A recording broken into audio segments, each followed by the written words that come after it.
Bismillahirrahmanirrahim. Alhamdulillahi rabbil alamin wassalatu wassalamu ala nabiyyina Muhammadin wa ala alihi wa sahbihi wa man tabi'ahum bi ihsanin ila yaumiddin, amma ba'd. Ikhwani wa akhwati yang dimuliakan Allah Subhanahu wa taala. Hidayah merupakan petunjuk. Maka dalam kehidupan kita memerlukan hidayah. Kita membutuhkan hidayah.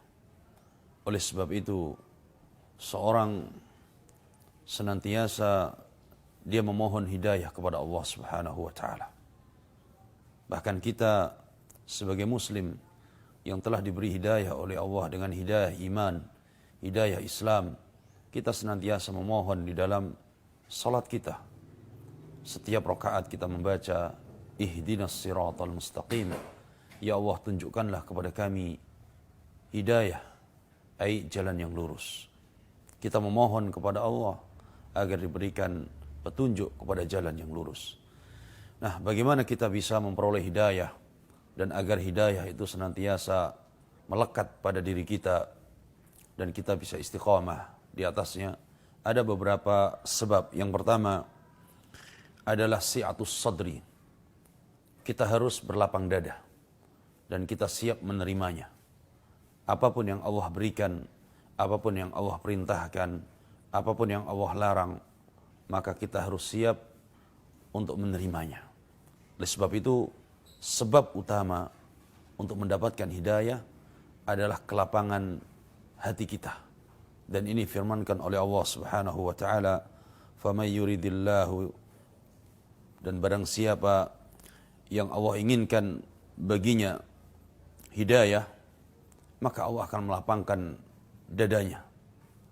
Tapi sebaliknya, barang siapa yang Allah inginkan kesesatan baginya, maka Allah Subhanahu wa taala akan menyempitkan dadanya.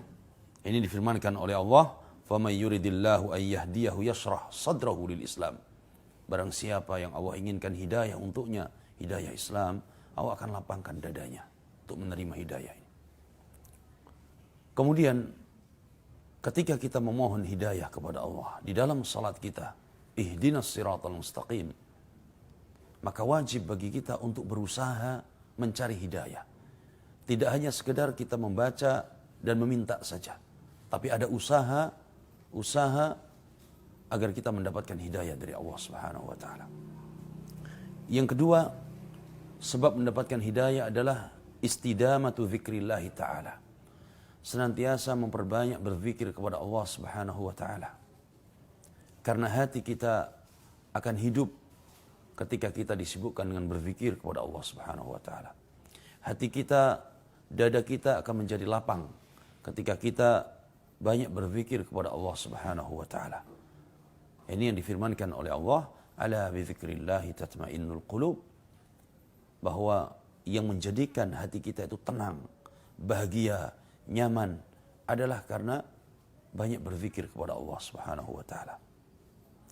Kemudian sebab yang ketiga agar kita mendapatkan hidayah dan istiqamah di atas hidayah adalah tilawatu kitabillah. Memperbanyak untuk membaca kitabullah. Memperbanyak untuk membaca ayat-ayat Allah Subhanahu wa taala dengan mentadaburinya, dengan memahami makna dan kandungannya. Membaca firman-firman Allah, memahami setiap kalimat, setiap ayat, dan kita mengambil faidah-faidah darinya. Dan ini yang difirmankan oleh Allah Subhanahu wa taala, "Inna hadzal Qur'ana yahdi lillati hiya aqwam." Sesungguhnya Al-Qur'an ini memberikan petunjuk kepada jalan yang lebih lurus. Ketika seorang ingin mendapatkan hidayah, taufik dari Allah Subhanahu wa taala, memperbanyak untuk membaca firman Allah, memperbanyak untuk membaca ayat-ayat Allah. Karena di dalam Al-Quran terdapat kisah-kisah yang diceritakan oleh Allah tentang umat-umat terdahulu. Kisah-kisah para nabi dan rasul. Kisah-kisah orang-orang saleh, orang-orang yang beriman dari umat-umat terdahulu. Sehingga dengan itu kita bisa mengambil ibrah, kita bisa mengambil faedah dari kehidupan mereka. Kemudian yang keempat, sebab mendapatkan hidayah dan istiqamah di atas hidayah adalah at-tafakkuru fi makhluqatillah. kita melihat, memperhatikan, tafakkur terhadap ciptaan Allah Subhanahu wa taala. Baik ciptaan Allah, langit, bumi, gunung, lautan, atau manusia atau hewan, pepohonan, kita perhatikan ciptaan Allah tersebut. Mentafakuri ciptaan Allah Subhanahu wa taala. Kita melihat langit yang begitu luas, yang begitu tinggi, tanpa ada tiang. Kita melihat ada matahari, ada bulan.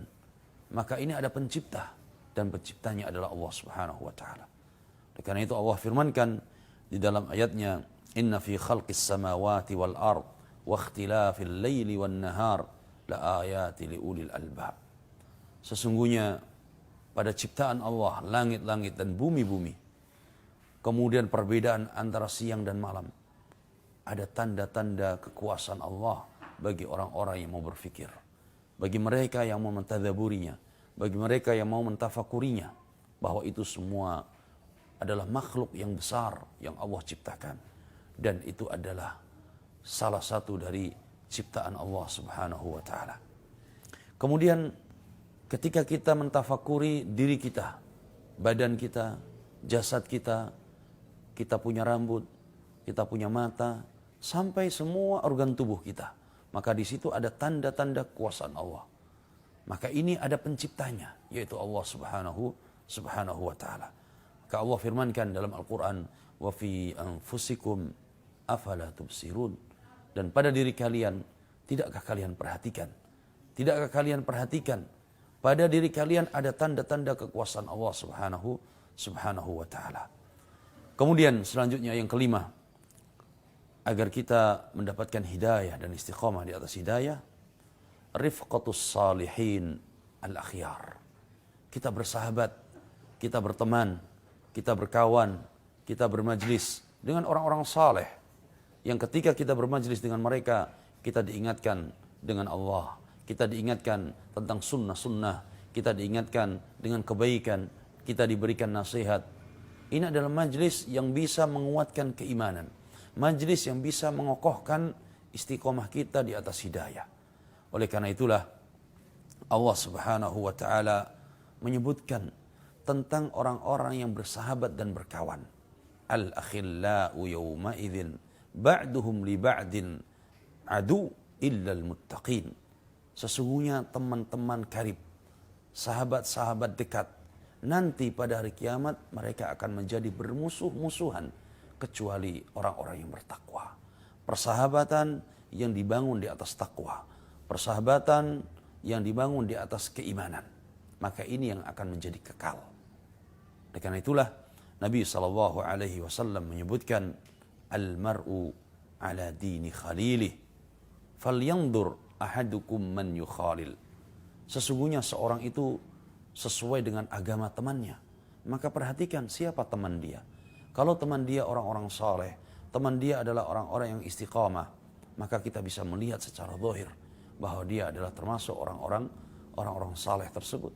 Tapi sebaliknya, ketika teman-teman dia adalah orang-orang jahat, teman dia adalah orang-orang yang banyak melakukan dosa dan maksiat, teman dia adalah orang-orang yang ahli bidah dan orang-orang yang melakukan kemungkaran, maka akan sama agamanya. Oleh karena itulah orang-orang Arab mereka menyebutkan as-sahibu sahib. Teman itu akan menyeret seorang. Teman akan menyeret seorang. Ketika kita berkawan dengan orang-orang saleh, maka kita akan terjaga keimanan kita, akan terjaga hidayah kita. Kemudian sebab yang terakhir di antara sebab-sebab hidayah adalah ad-du'a. Ad-du'a.